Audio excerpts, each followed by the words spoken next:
तो उस पल बॉय शी के कुछ समझने से पहले ही शी को किस कर लेता है। बॉय के यूं अचानक किस करने से शी हैरत में थी। वो बॉय को झट से दूर करते हुए कहती है, तुम पागल हो गए हो क्या? शी का ये कहना कि तुम पागल हो गए हो, वो सच में बेचैन होकर शी को दीवार की तरफ सटाकर उसके हाथ पर अपना हाथ रखकर कहता है, हाँ मैं पागल हो गया हूँ। बताओ मुझे ये सब ख़त्म करने के लिए क्या करना होगा। लेकिन इस बार बॉय की ये पकड़ पहले से बिल्कुल बदल चुकी थी। अब उसकी आंखों में वो पहले वाली नफ़रत नहीं थी, बल्कि अब एक बेचैनी थी। फिर शी कहती है, मुझे अब और कुछ नहीं कहना, बस दोबारा यहाँ मत आना। ये कहते ही शी वहाँ से जाने लगती है। बॉय शी को रोकते हुए कहता है, टांगशी, क्या हम एक नई शुरुआत कर सकते हैं? मेरे पास जो कुछ भी है मैं सब तुम्हें दे दूँगा, बस मेरे साथ वापस चलो प्लीज़। शी पीछे मुड़कर बॉय की तरफ देखते हुए सोचती है, ये क्या बकवास कर रहा है, फिर से शुरू। अब फिर से बॉय शी को पकड़ कर कहता है, मैं मानता हूँ कि मैंने पहले तुम्हारे साथ बहुत बुरा सलूक किया है, मुझे पता है मैं गलत था। ये कहते ही अब बॉय की आंखों से आंसू बहने लगते हैं और वो रोते हुए कहता है, गलतियाँ तो सबसे होती है टांगशी, तुम ऐसे एक मौका दिए बिना मुझे छोड़कर नहीं जा सकती। बॉय की इन बातों से अब शी भी रोने लगती है, क्योंकि अभी शी को बॉय की ये बातें एक मजाक से कम नहीं लग रही थी। अब वो बॉय से कहती है, फिर से शुरू करें। बॉय, तुम अब मेरे पास आकर ये बोल रहे हो, तुम्हें नहीं लगता ये बिल्कुल मजाक जैसा है? अब शी बॉय के हाथ को झटक कर खुद से दूर कर देती है और अब गुस्से में कहती है, तुमने मुझे पहले बार बार अंधेरे में धकेला है, क्या तुमने कभी मुड़कर पूछा कि मुझे कैसा फील हुआ था?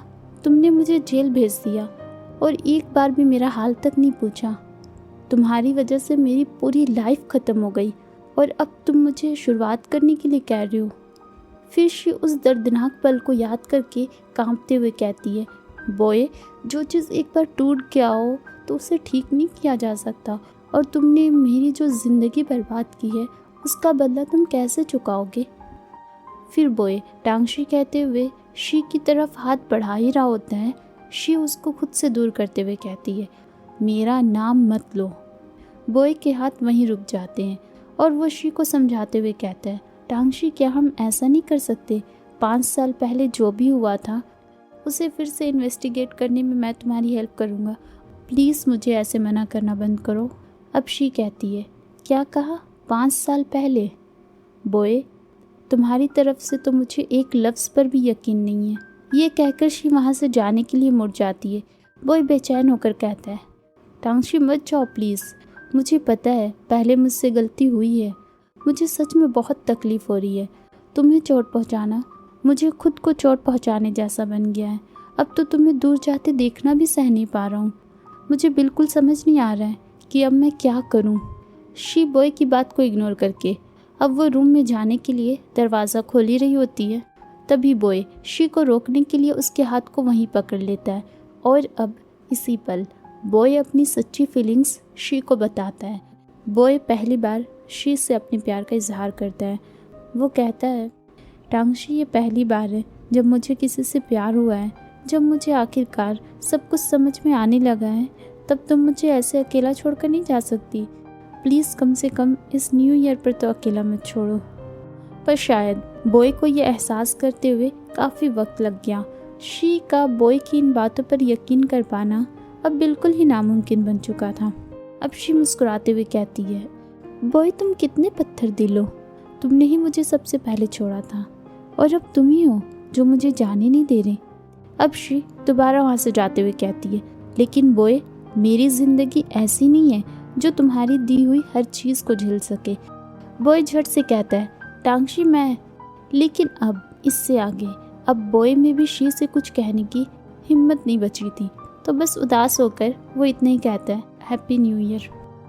शी बॉय को जवाब में कहती है, बॉय, मेरी न्यू ईयर की विश बस यही है कि आज के बाद तुम मेरी ज़िंदगी में कभी वापस मत आना। और इसके बाद सीन शिफ्ट होता है। न्यू ईयर के हॉलीडेज़ ख़त्म हो चुके होते हैं और इस वक्त शी ईहान को स्कूल के बाहर छोड़ते हुए कह रही होती है, ईहान, आज भी अपने टीचर की बात मानना, ओके? ईहान शी को गाल पर किस करते हुए कहता है, ठीक है मम्मी, मिलते हैं तब दोपहर को। ये कहकर अभियान स्कूल की तरफ बढ़ रहा होता है और तभी हम देखते हैं कोई अनजान आदमी इहान पर पीछे से नज़र रखे हुए था। इसके बाद सीन शिफ्ट होता है और दूसरी तरफ शी इस वक्त अपने स्टूडियो में पहुंच चुकी होती है। सब आपस में कह रहे होते हैं काम पर वापस लौटने के पहले दिन पर गुड लक। उसके बाद शी अपनी जगह पर बैठ जाती है और कहती है, क्या कोंगशान ने आज छुट्टी ली है?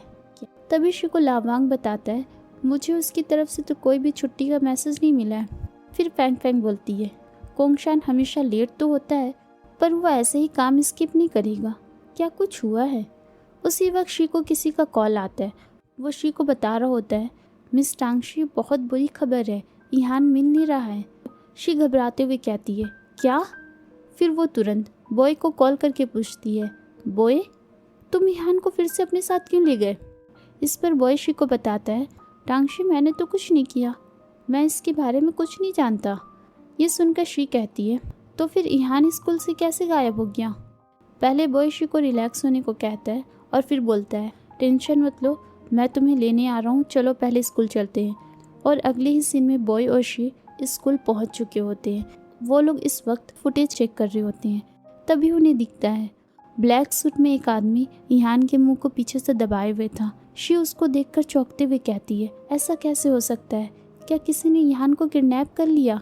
उसमें बॉय कुछ नोटिस करता है और कहता है, रुको यहाँ पर जूम करो, ठीक उस आदमी के स्लीव के पास। वो देखकर बॉय कहता है, ये बैस तो कोंग फैमिली का है। शी हैरत से कहती है, कोंग फैमिली? और कोंगशान आज काम पर भी नहीं आया। तभी बॉय शी से कहता है, टांगशी चिंता मत करो, इहान को हम लोग ज़रूर ढूंढ लेंगे। और यहाँ पर होता है आज का एपिसोड एंड। तो चलती हूँ, सायोनारा।